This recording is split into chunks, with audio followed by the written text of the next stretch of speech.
waking up on race day is no different than waking up on every other training day. Yes, you've tapered. Yes, you should be fresh. But guess what? You still have no idea who you're going to be that day. Because the body is a crazy thing. And you could wake up and assume you're going to have like the worst race ever. But if you let the race take care of itself, like you might surprise yourself. Or you could think you're going to have the race of your life. And so you stick to a game plan that your body is resistant to. And then you end up walking and you're like, I have no idea what happened. You just have to be able to be in tune with your body and listen to it and take those moments and those little like 10, 15-minute chunks of races and just lock in that moment or that segment. And then when you get to the next one, then think about the next one because you just never know.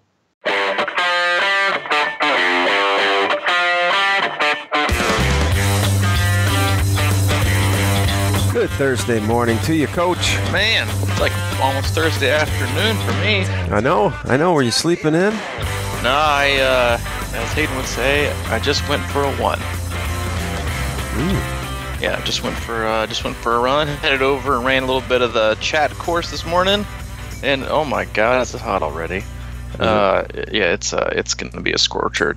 Today is definitely going to be hot, and yesterday was pretty bad as well. But it's all good. It's still a nice day, and got out this morning and did a few honeydews around the house before we sent Hayden off to daycare. But all is well. So happy to be here, and thanks for listening. Crushing Iron Podcast, episode 280. 280 it is. 280, man. Man, you know, I was looking that up. The 280 hours is like... it's more than that.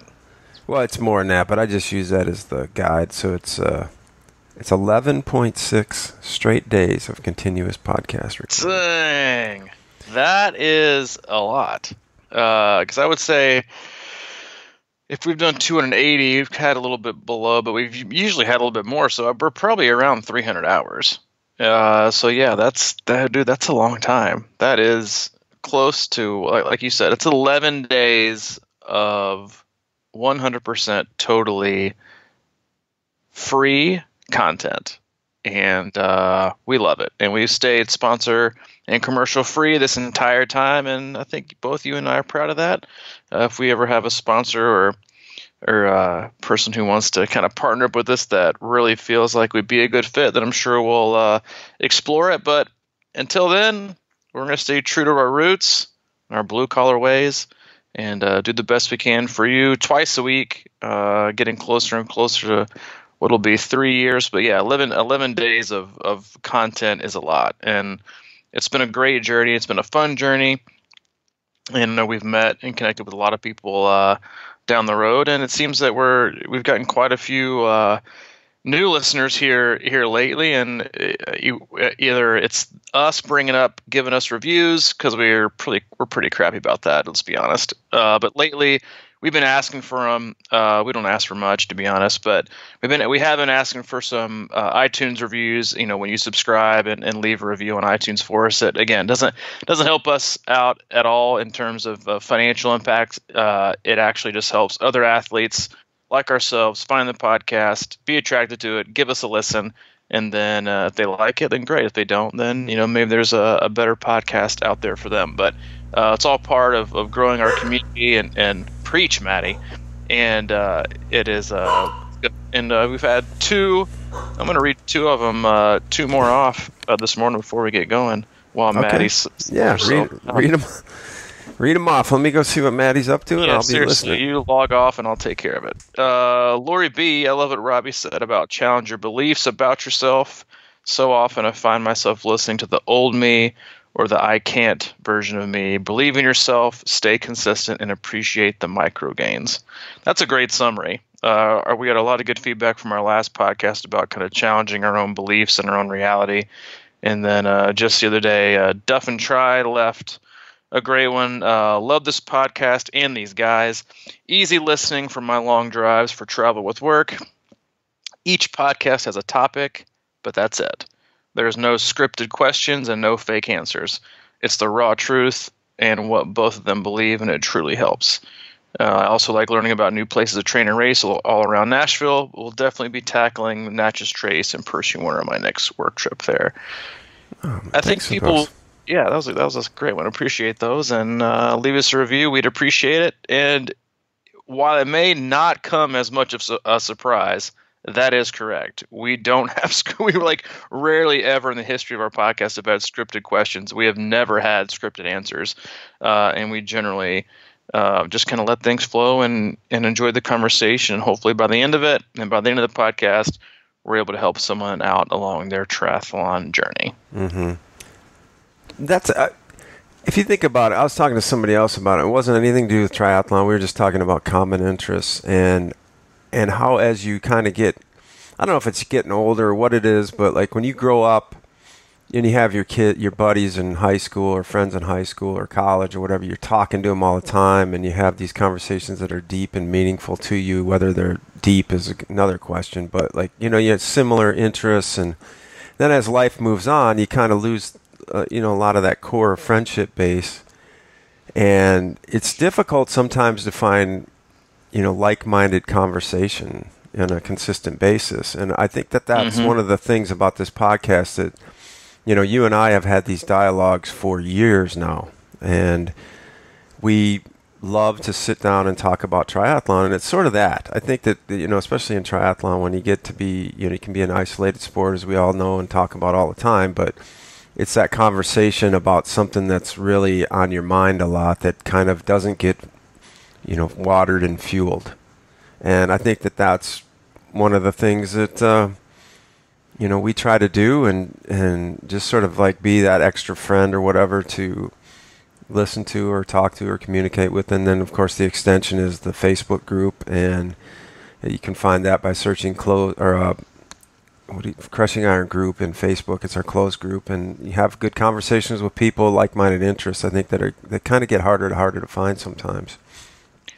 And it's a great place to ask questions and not be terrified that you're going to have someone just totally rip into you for asking such a question. So, I would definitely recommend hopping in there and taking advantage of it. There's a lot of great people in there in general, and then people with a ton of good experience to offer up. So, but yeah, we appreciate you joining us. Subscribe, leave us a review, and we'll get on our handy dandy way with a busy day of topics. And I'll let you start with that one. Let me roll this. Let me roll this out. So we had a lot of good feedback surrounding the podcast we did on Monday about kind of changing your own reality, and then I did kind of want to, kind of bounce something off that. And there was, as a coach, obviously, I've been doing this for off and on now full time, but off and on, and as kind of a supplemental job or whatever for the last 10 years. And I brought something up yesterday in our closed active athlete group for just the athletes that we coach. And it's not the first time I've kind of recognized that this has happened or this is a trend, but it really just kind of stuck out to me yesterday as I was kind of reading through Training Peaks comments, as I do every day, and getting kind of a feel for athletes and what they're going through, and then just the mindset. And I dropped in a little note to them and just said, observation/friendly reminder. In all my years of coaching, one common theme with all really successful athletes is how they talk to themselves. This is 1,000% reflected in their Training Peaks comments. You rarely, if ever, see negative self-talk. Like, this was not good enough, I'm so slow, this was good, but I wish I was faster, etc. Yes, we all have rough days, we all have bad workouts, and wake up with a bad attitude. But the athletes who reach their full potential find ways to make even bad sessions into something that they can appreciate, learn from, and grow. Many athletes talk themselves into being stuck in a cycle of negativity. Be positive, show yourself some grace, and be appreciative of yourself and your abilities, because meanwhile, someone out there is wishing they were you. And that is something that I've always kind of known it, but it was really sticking out to me for a couple of reasons yesterday as I was reading through, and when I say really successful athletes, I don't mean successful as in fast. I mean successful as in athletes who get from point A to where they are now the quickest and with least interruption and show the greatest level of improvement. So I'm not saying athletes who have been the best or have reached their potential, because I've worked with plenty of athletes in the past who have all the potential in the world but can't get out of their own way. Nothing they ever do is good enough. No race is ever fast enough. No workout is ever breakthrough enough. It's constant negativity and self-talk or negative self-talk, and what they do is they trap themselves in this kind of revolving door of mindset to where they think, I don't want to say that they think themselves into a stagnant place of progression, but when it's like we deal with this all the time as coaches, but then as athletes, when you begin to talk to your body, and there have been many studies, we even talked about this before on our own podcast, is when you run by feel or you let your body take control, you're often able to run paces or bike harder or something harder than you thought you were based on what your mind is telling you that it should or shouldn't do. There's a direct correlation with how you speak to yourself. And what I mean by that is, like, your athletic body and your fitness and your abilities are kind of, the way I see it is it's kind of one person, kind of one version of yourself. And then it will take like the physical version of yourself. And then you have the mental and emotional version of yourself. And those two can either complement each other, they can butt heads, one can run away from the other one, and then one can negatively impact the other one or positively impact the other one. And there's a direct relationship and trend that you see as a coach, and I'm sure athletes, if they're objective enough, can recognize this, that they just talk themselves into being stagnant. And when you begin to depreciate your abilities and the progress that you have made, and you really just take everything that you've done or that you're doing for granted, I mean, to be honest with you, you're kind of spitting in the face of your physical self. And think of it as a coach versus the athlete. If you had a coach that was coaching you and all they did, I work with athletes like this that have had coaches before that were always negative, that were always telling them that what they did wasn't good enough, or they would have this line, yeah, well, that was good, but I think you could do better. And while coaches may or may not think that based on a result, you don't say that, and you say we can do better. So think of it in that terms of relationship. If you're self-coaching, you're coaching yourself, and you're in a workout alone, when you have that, you have this, your unconscious version of yourself is coaching yourself into a negative place. So would you rather have someone on the sideline cheering you on, supporting you, whether you're running your fastest mile or whether you're walking your slowest mile? Would you rather have someone saying to you, great job, you're doing great, or you know what, keep it up, keep plugging away. Just because it's not today doesn't mean it won't be tomorrow. Or would you rather have the coach, it's like, hey, you're doing great, but maybe we could go a little bit faster than what you're going right now. While the meantime you're like maxed out. And you find yourself walking, you have that coach, it's like, yeah, you pretty much suck. Yeah, maybe you should walk backwards. You'd probably be faster. That's the way that athletes talk to themselves when they tend to not appreciate how far they've come and where they are, when they're just so hard on themselves all the time. And if you don't think there's a direct relationship in performance and success, then and how you talk to yourself, then you're naive and you're probably just fooling yourself. Yep. When you say appreciating how far you've come, I think that's one of the biggest things. And I just don't – I think that with a coach will step back and look at that. And that's what you've always done with me, I think, is kind of like pinpoint. It's like, hey, man, look where you were. It's really hard for you to see that when you're in it because it's such a slow gain and such a slow growth or whatever, things like that. But I also I think about these workouts and how people can be negative about stuff. And you know me, I'm like almost anti-data and gadgets and things like that. And for me, it's one of those things, it's like At what point are these numbers really going to make a difference? I mean, if you're not going to be able to go out and work out, in other words, if you're afraid to do a workout, or you feel like you're too tired to do X workout because you're supposed to hit some thresholds or do these sprints or whatever the case may be, if you end up not doing the workout, what good is that?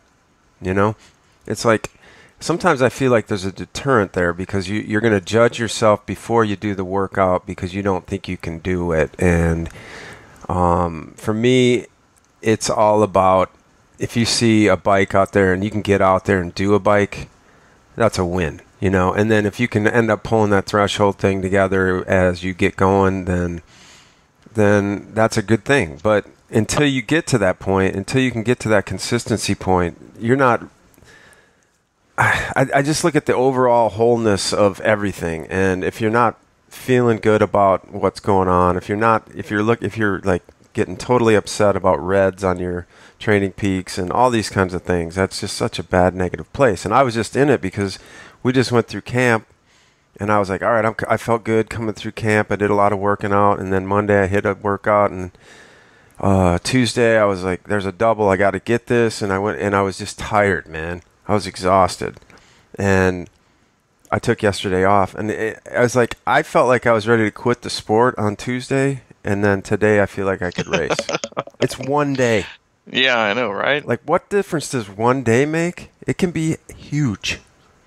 And we talk a lot about not, scheduling days off per se, and I totally agree with that. But when you need them, you need them.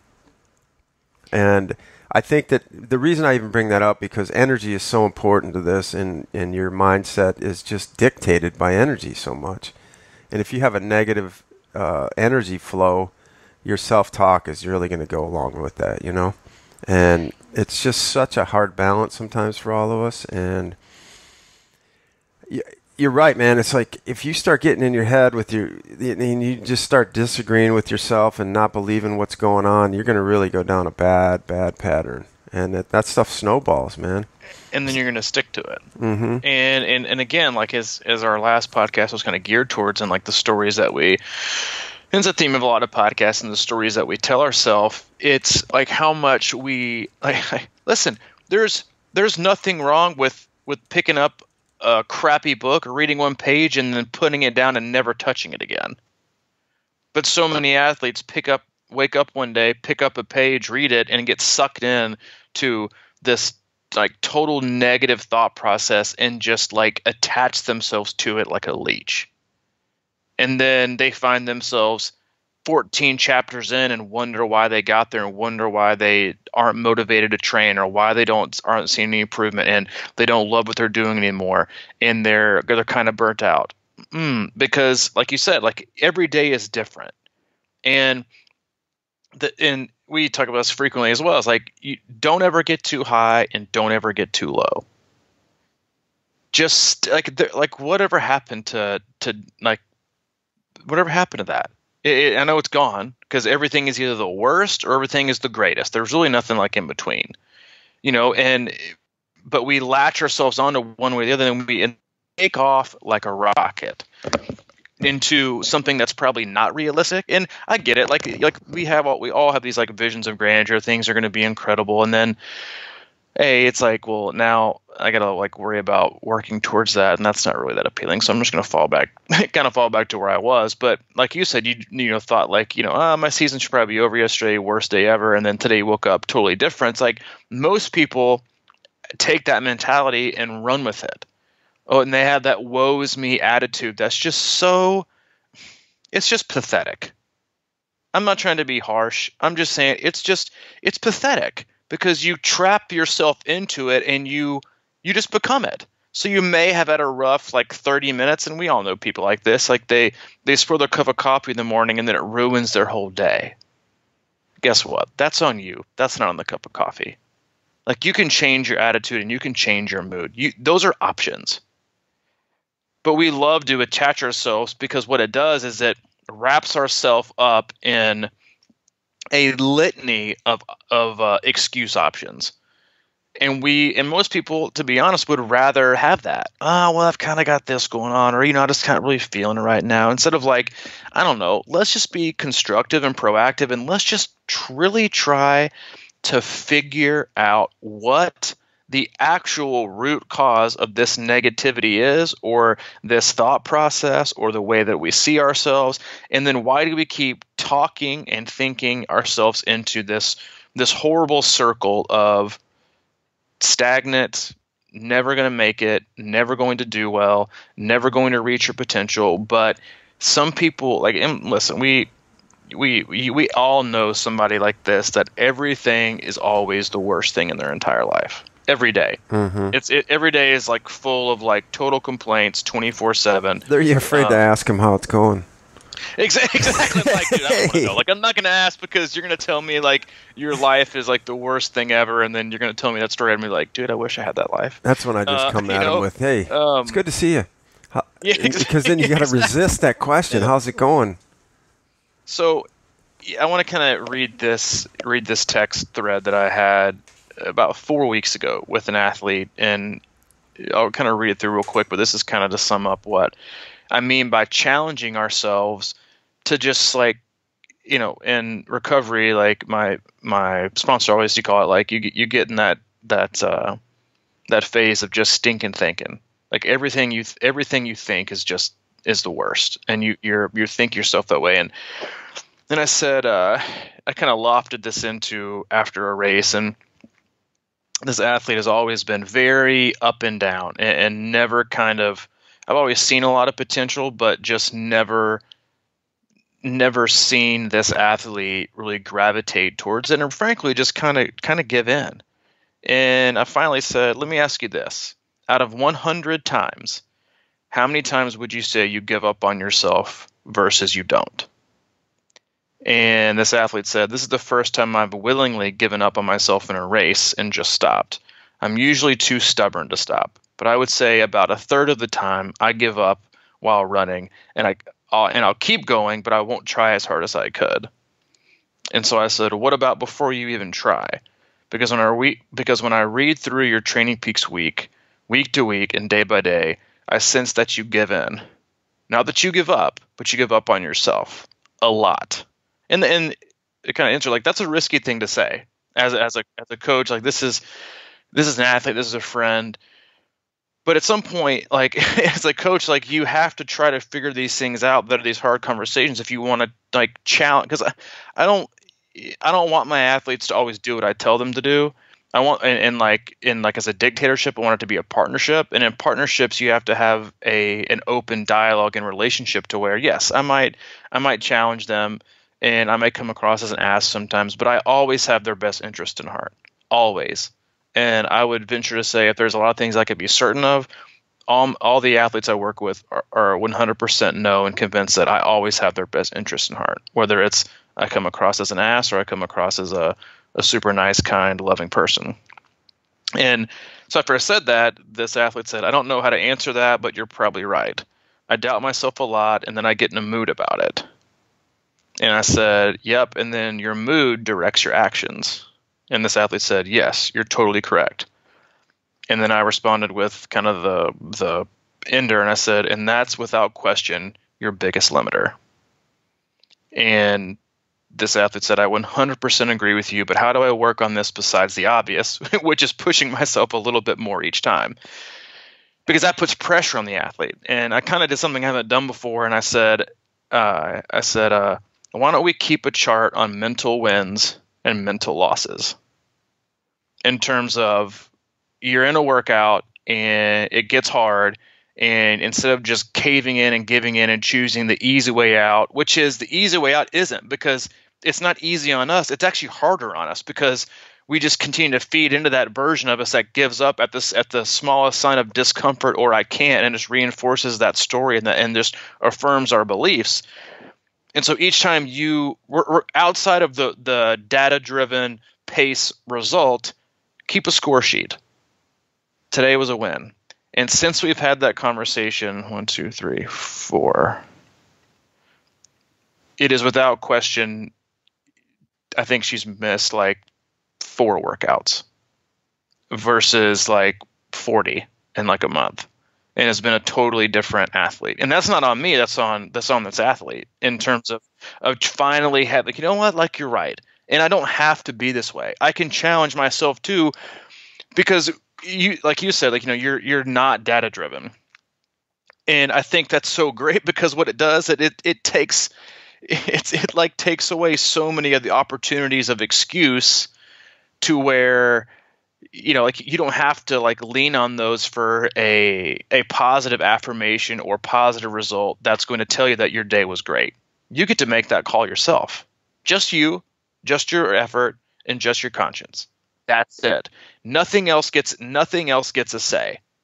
But how most athletes work now is, it's like every other piece of information gets the first word.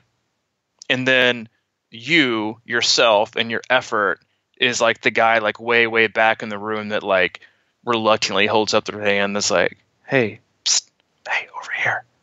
I kind of feel like that was really, really good. But nobody hears them, because all the noise is, what was your power? What was your pace? What was your heart rate? What was this? Was it better than last time? And no one ever hears it. But when you go to your day-to-day life, and you go into relationships, and you go to work, and you're hanging out with your family, and when you do things that aren't triathlon related, like, those things stick with you. And I just think that we all have an opportunity to create a positive culture in a positive dialogue within ourselves that affects every aspect of their life. Like, we got like the same thing. Like, we all have that friend who like Facebooks from the line at the grocery store, bitching and moaning about the bag lady. You're like, yeah, I bet your life's outstanding. Like, I can't imagine all the things you find to complain about. Like, that life must suck. So we all have the opportunity to have that internal dialogue and that mindset, and create our own culture for positivity, and that leads to performance. That leads to being our most successful and our most authentic self. But you have to be able to look in the mirror and be like, well, you know what? I do kind of give in. I do kind of let that person win. And so you can recognize it, but then the biggest challenge is addressing it and confronting it, because now you're risking even more of that confidence that you're not lacking. You're risking stripping more of it away by proving yourself wrong or proving yourself right. And those two directives and those two thought processes are totally different. Are you out there just trying to prove everybody else wrong?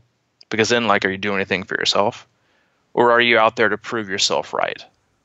And people train that way as well. And where do they get their motivation from, and where do they get the inspiration from? Is it to beat so-and-so in the local tri club who you've never gotten before, who like might not even know you exist? Mm-hmm. And then you beat him there, and they walk up and they're like, "Hey man, congratulations, the great race." You're like, "Wait a minute, I thought we hated each other." And he's like, "I've met you before."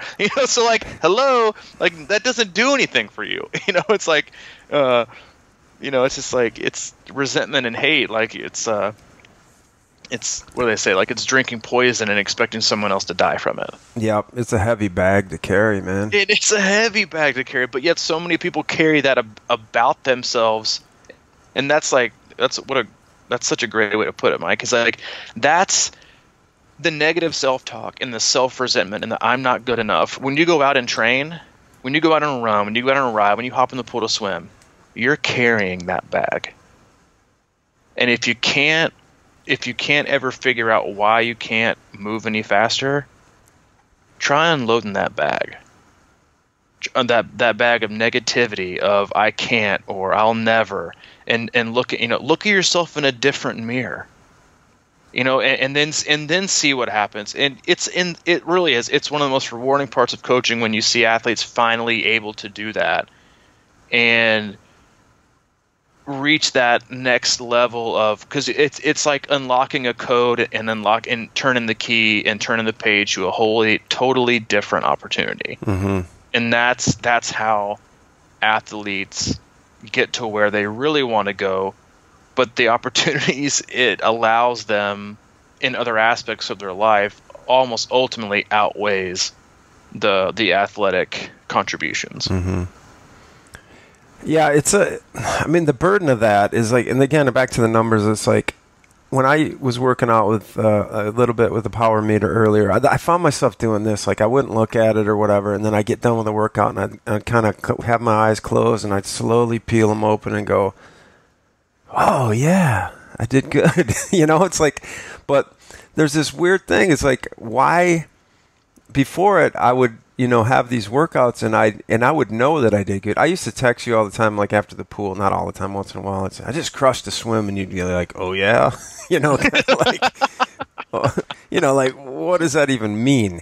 But, now that I think about it, now that we're talking about this, what that meant to me was I just could feel that. So, like, if you're thinking about numbers all the time, you're taking your body and your mind and your connection to all that out of the equation so much that it's that perceived effort we talk about all the time. If you don't have a good grasp of that, then I think I don't know. I think there's a problem there because, we talk about racing all the time and like, most of us aren't elite racers, right? I mean, there's a very handful of people that are right up there. And I agree that, you need to, they're looking for, it's like that analogy you always use about kicking in the pool, like if you're swimming a 50 in the Olympics, you're going to have to kick. You're looking for every single little advantage that you can get. And the same thing goes probably with these elite, top pros and top age groupers at Kona and all this sort of stuff, where they're going to train by numbers. They're just a lot, they're more dialed in, but I certainly think that they have they're very, very tuned into their bodies as well. You know what I mean? So there's both of that, but I think it's so important to be able to know that you had a good workout without looking at any numbers. You can go out and feel good. And now I've been judging my workouts now about how I feel after them. Because, a lot of times you can go out and just absolutely blister hammer something and be wiped out for 2 days. But if you can go out and push that needle just a little bit out of your comfort zone and get that little bit of improvement, test your waters a little bit, see if you got a little more in you here and there, and then feel pretty good afterwards, I think you're winning, man. If you're looking at long term, especially like most of us in this sport who've been doing it for a long time, you have to be able to put a pulse on that. Like, what did I do today that was just a little bit more than... a little bit more challenging for myself. And in other words, not so far out of who you are and what you're going to be able to do, just to do it. Is that making sense? Like, just this gradual... But so when you leave the door, your mission or your objective or what you're trying to ultimately accomplish is a total 180 from the method that a lot of athletes walk out their front door or hop on their trainer or hop in the pool to execute a workout. It's based on two totally different things.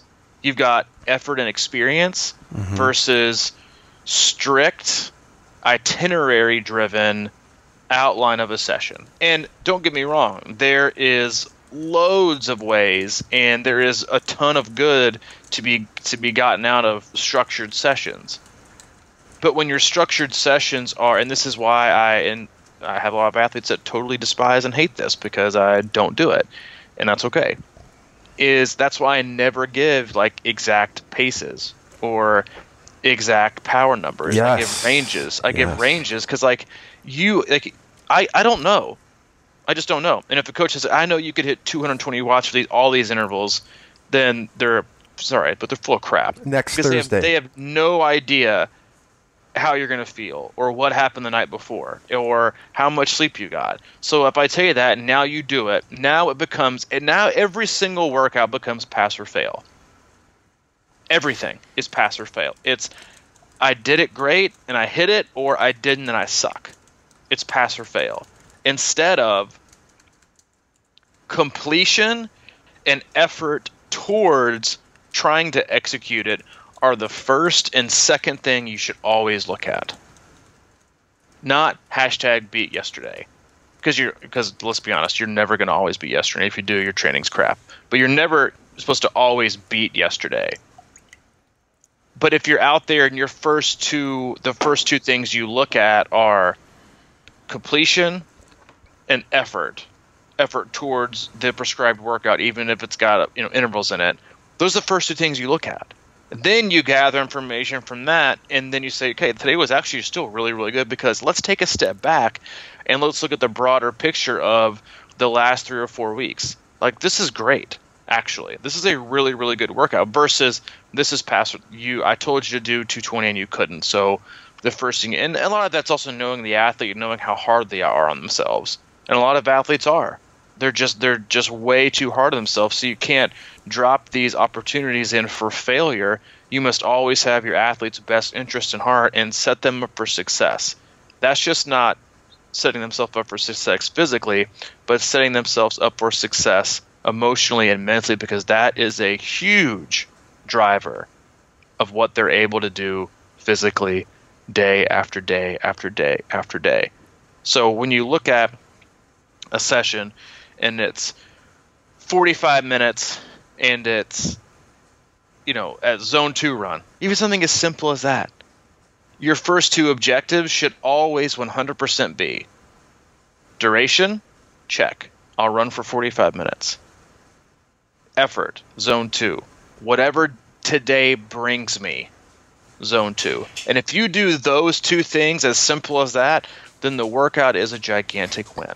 Yes. But how most people approach that is, all right, 45 minutes zone 2. I definitely got to make it 45, if not like a little bit over, because I got to impress my coach, and because more is always better. So probably like 47 or 50, and then I'll just say I lost. It's probably gonna be an hour.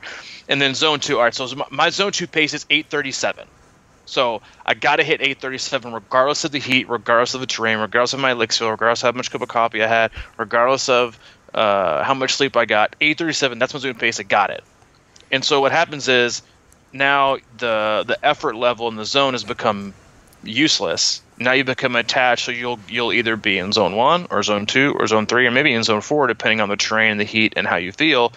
So now you actually didn't even execute the workout. And now what you've done, unintentionally, but just by the mere fact of you let your ego get in the way and your approach be misguided, is now you've accumulated extra stress that's now going to affect the rest of the week's workout.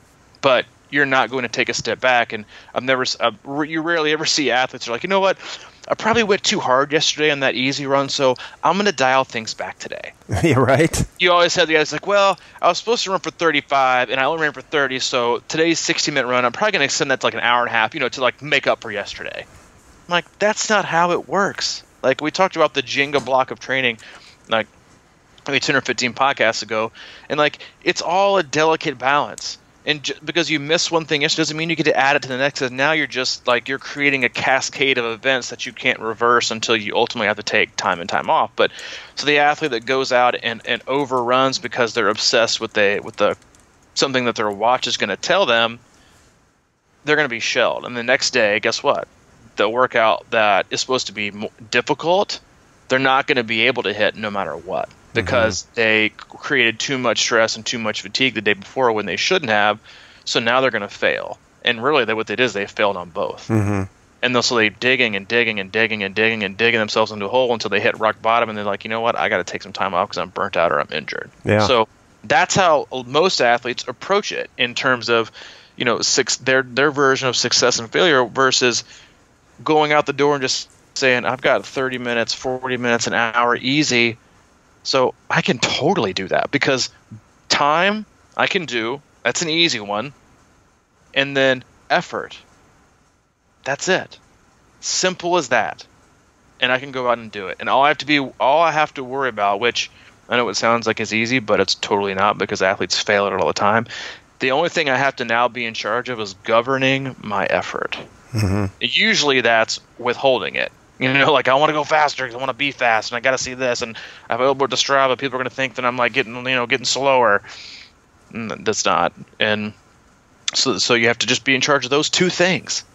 Easy, the easiest things in the world to be in charge of. Those are the things, and then you work on that every day. But it's just so much easier to set athletes up for success that way, and it's great training, than it is to set themselves up for failure by give them an arbitrary number that you think they should be able to hit that you probably uploaded 10 days ago, and now everything, their whole life is different, and they're creating a bunch of extra fatigue, and the girlfriend got mad at them, so they lost sleep last night, and they're not gonna hit it. So now their life's even worse. Now they're even more mad at the bag at the grocery store. It's just a vicious cycle. Yeah, it's this hashtag beat yesterday thing. It's like I don't think there's anything wrong with that in concept. It's just that we have to redefine what beat means. It's not about being faster all the time. So like if you could go out and crush a true zone 1 or zone 2 run, that is beating yesterday sometimes. You know what I mean? But it doesn't show up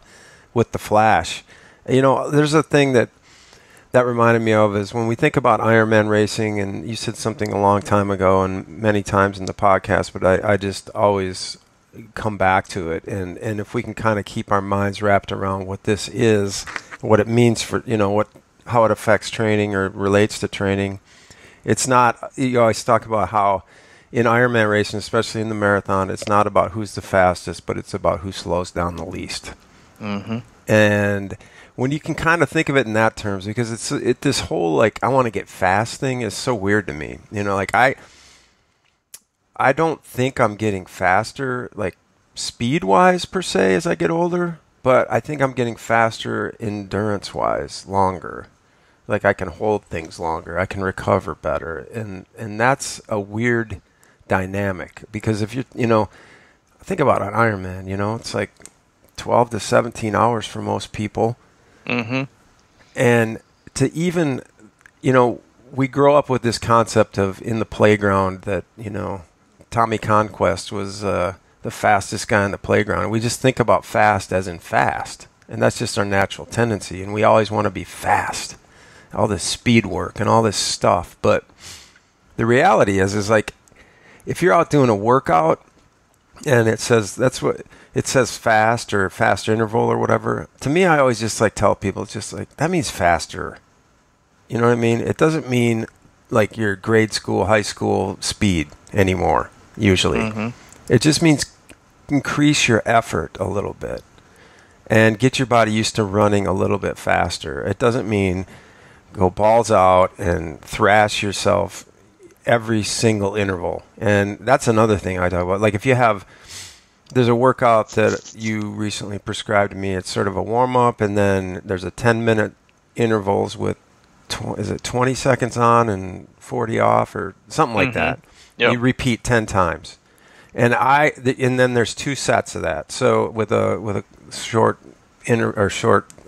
easy in between. So it's like, I always tell people, and it goes back to our negative split mentality. It's like whenever that workout shows up for me, that first 20 minutes fast is just not really that fast. But my goal is to make my last one the fastest, which would be the 20th one. Mm-hmm. And whatever that takes in relation to how I feel, what I'm capable of, and whatever, it's just a slow build. And you just want to finish strong. That's kind of like how I look at just about every workout. It's like, can I finish strong? So what is that going to take? Right? You should always want to finish stronger than, we've always said this, like your last mile, depending on what the workout is, obviously, but your first mile, no matter what, your first mile should always be slowest. Always. Always. Check yourself. Get to know yourself, because you wake up every day a different person. Mm-hmm. And then build. So either negative split it or do things that end fast, or a lot of times like do your harder work in the middle and then allow your body to deal with it and recover it and still hold the pace and the effort for the remainder. And I think that's something that, again, like most athletes come out of the gate immediately chasing a number before they're actually able to understand who their body is today and then what the actual objective is to accomplish. Mm-hmm. And what's actually going to make it a net positive day versus a huge loss. And I think athletes will always like so my run today, my thought process was always I had two sets, but they were all intervals. It was 2 different sets with a 5-minute easy jog in between.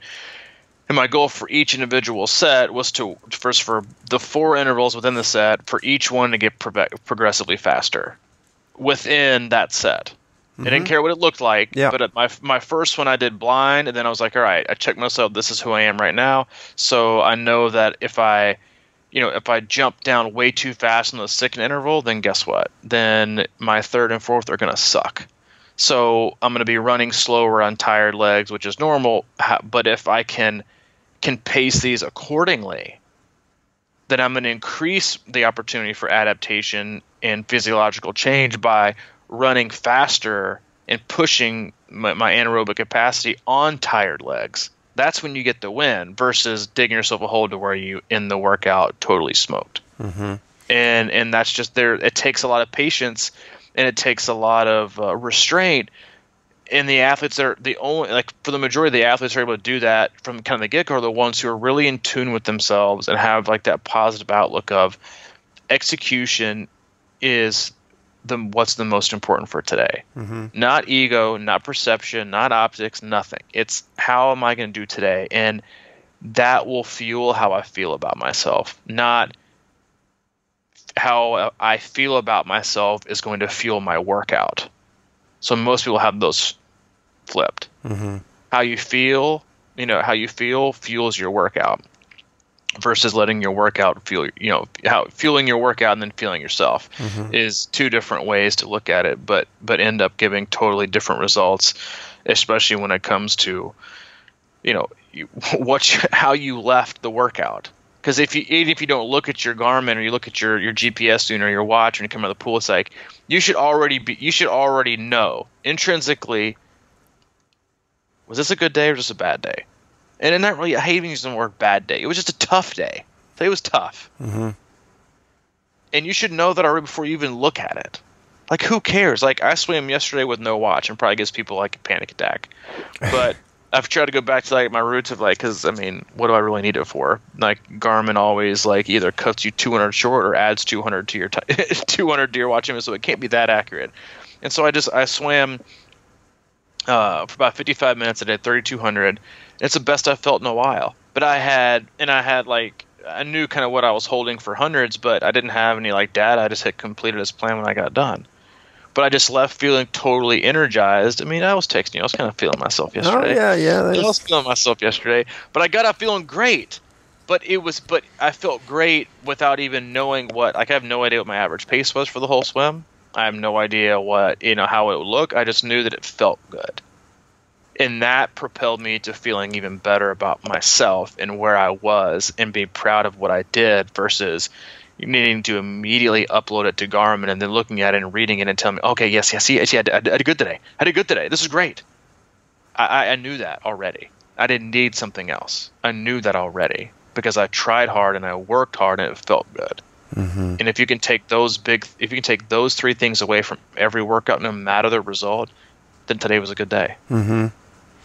Yeah, man, I look at it as sort of this mental exploration of pace and effort a lot. It's like we were just talking about those run interval things. And if you can, because that's what it's all about.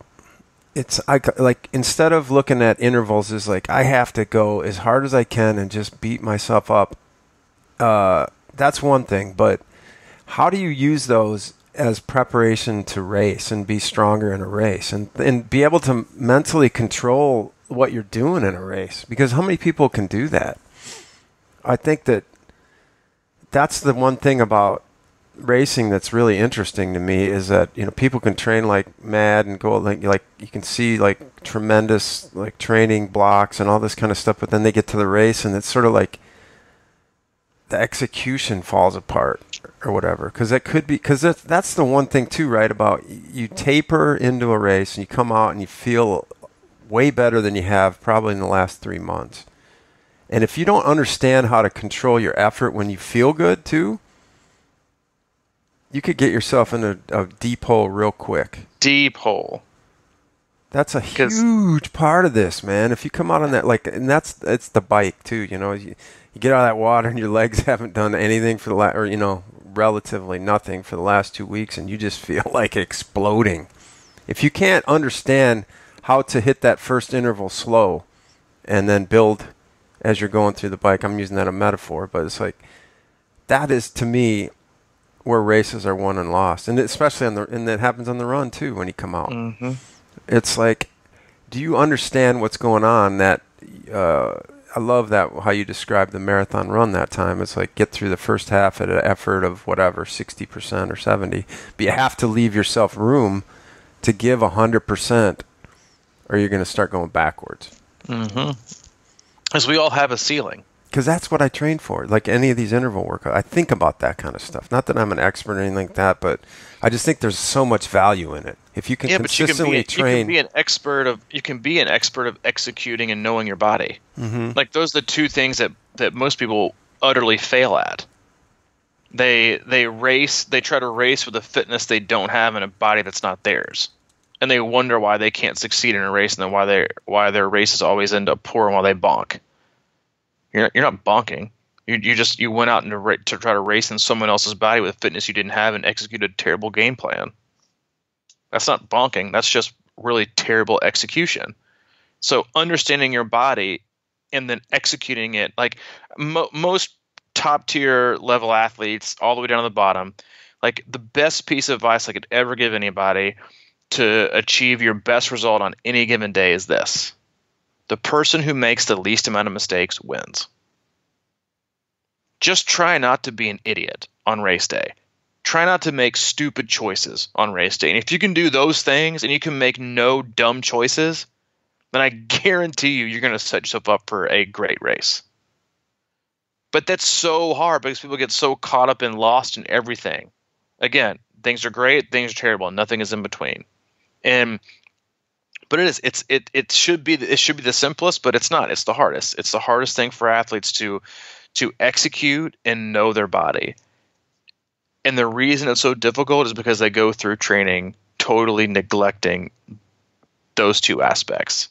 They don't get to learn their body. They don't run by feel. They don't do anything by feel ever. They don't turn their power meter off. They don't race or put themselves in situations in training where they have to learn what feels like what and what they can handle and what they can't handle and what's pushing the needle too far.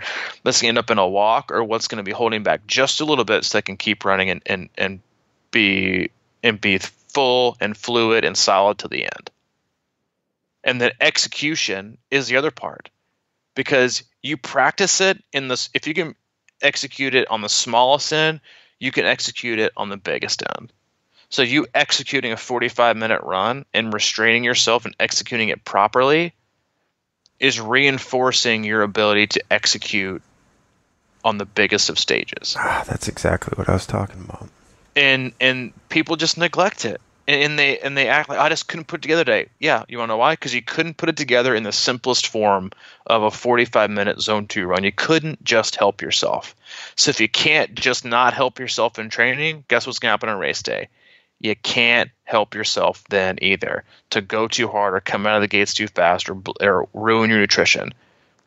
It's not because you can't help yourself. It's because you just don't have the ability to execute or show yourself the restraint to know who you are each and every day. Because I think that we've all kind of misunderstood what racing is.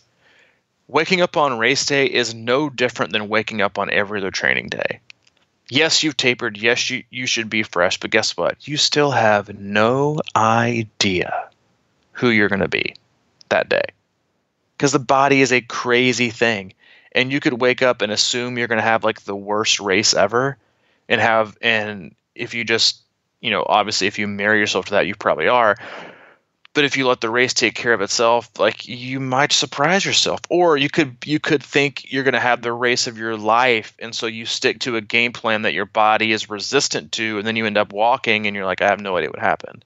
You just have to be able to be in tune with your body and listen to it and take those moments and those little like 10, 15-minute chunks of races and just lock in that moment or that segment. And then when you get to the next one, then think about the next one, because you just never know. And you have to be able to execute based on who you are and how you feel and what you got. But it's so hard for athletes to do. And then what happens is they dig themselves into a huge hole, and then they have to take time off, and then their first thought is, God, I missed so much time, I got to work even harder. And they find themselves right back on the drawing board and doing themselves over and over and over and over and over again. And so they might be able to last 3 weeks of digging themselves a hole, and then they take 3 or 4 days off, and they come back out, and they have dug such a hole they work harder. So now it's 2.5 weeks on and 5 days off, and then now it's like 2 weeks on, and then it's a week off, to finally find themselves being like, you know what, I'm not even getting any better. I'm just like ramming my head against the wall. And that's how progression is stalled, and that's how progression is stunted, and that's how athletes get overtrained and hurt and are just totally discouraged to the point of just hanging it up for a little while. It can happen easily, man. It can happen to us all. It does happen to us all. Have fun. Like, enjoy your training and execute the smallest things. But you should take just as much gratification in executing a 30-minute easy run as you do an hour and 45-minute negative split run. Because they're both the same. It comes down to effort and execution. Mm-hmm. And you got to be mindful. You got to be mindful of both. Yeah, I really do, man. It's like you think of those 45-minute zone 2 runs, and think of them as how they fit in. Like, I think that's such a good point that you're making there. It's like, and that's what I try to do, is like, if I see that run, sometimes I'll think, okay, this is the opening of the marathon for me right here. Can I hold back? I work at that, and I think that there's different things in training that are super applicable to races. It's like that long run. Can you finish strong? I'm coming back and it's a hot day and it's a hour and 45-minute run or whatever, and I'm going up a hill and I'm like, all right, there's the finish, man. What do you got? You just kind of play around with things like that. Mm-hmm. And use training to simulate different segments of that race. And those are the things that you practice and that will be accessible when people are out there screaming and cheering for you, and you got way too much adrenaline flowing, and can you hold back in certain things? And because that's another thing about it. I talk about race energy. You got to be able to control that. Mm-hmm. There's just I depend on it. Like, I can't remember what I was talking about before, but like, I literally count on race energy as part of my training. It's like, that day, and we've all been there. The minute that gun goes off, it's like you just have another gear, but you have to really be careful about how quickly you use it. It's a fine line. It's a fine line. It is a fine line. Mm-hmm. And if you're towing the line this weekend, so I know Steelhead 70.3, Coeur d'Alene 70.3. There's a ton of races, and there always is. It's the summertime. Everybody's racing, and if it ain't rubbing, it ain't racing. Good luck to you. Know yourself. Listen to your body. Do the best you can, and take the most pride in your effort and your execution, and let everything else fall by the wayside. So be safe. Have fun. Do your best, and take something and learn, and apply that to the rest of your season in a positive manner. If you have not checked out all the things that we do, you can always go to our one-stop shop that is crushingiron.com. We have more info on coaching, training packages, our club, swim analysis, our camps. We're about to launch our camps for this year. Are all but sold out. We just finished up last week on our June camp. July 1st, we will launch, and we'll do that on Monday's podcast, but we'll release the dates and the info on our 2 camps for next year. They'll both be in June, a little bit different, but we'll launch those on July 1st, so be on the lookout for those. Those will sell out quick, as they always do. More information and videos about past camps to kind of give you an idea of what to look for, what you can expect. More info on gear. We got shirts, hats, visors, all the kind of fun things. More videos, and again, that's crushingiron.com. If you have direct questions for Mike, crushingiron@gmail.com. If you have any questions or comments for me, c26coach@gmail.com. Nicely done, man. Have we team race for next year? Team races? How many do we have so far? 2. We'll be at Ironman Texas in April. And then we'll be back here in Chattanooga for Chattanooga 70.3. who doesn't want to come do that race? It is. It's hopefully the swim will be full on, but it's a great city. It's a great town. It's a great atmosphere, and it's a very well done race. So we'll be back here again next year, doing some exciting things. Mm-hmm. And if you're a big fan of the podcast and what we're talking about, what we do and everything, and you're racing this year at Ironman Wisconsin and you don't have a club or a team to race with, please sign up with C26 Triathlon or register with that on your, what's that called? Ironman profile or whatever? Yeah, your Ironman profile, yeah. We're, last count, we were leading the club registrants. Yeah, so have at at Ironman it. Wisconsin, so get on board with the leaders. Yeah, get on board. Front runners, bandwagon. But hey, I will say, if you're in the club or you're just like the Yankees, you can always affiliate C26 Triathlon. The winning register, the team with the most athletes competing does get $1,000 gift card to a local bar and restaurant. So, well, we always do something fun. So if we get that, especially, we'll be having all kinds of fried pickles and cheese curds and everything and anything Wisconsin for some post-race food and fun. Mm-hmm. You're all welcome. But yeah, have a good week. Thank you for listening. Drop us a review on iTunes, and we'll see you on Monday. All right, man. See you later. All right. See you, buddy.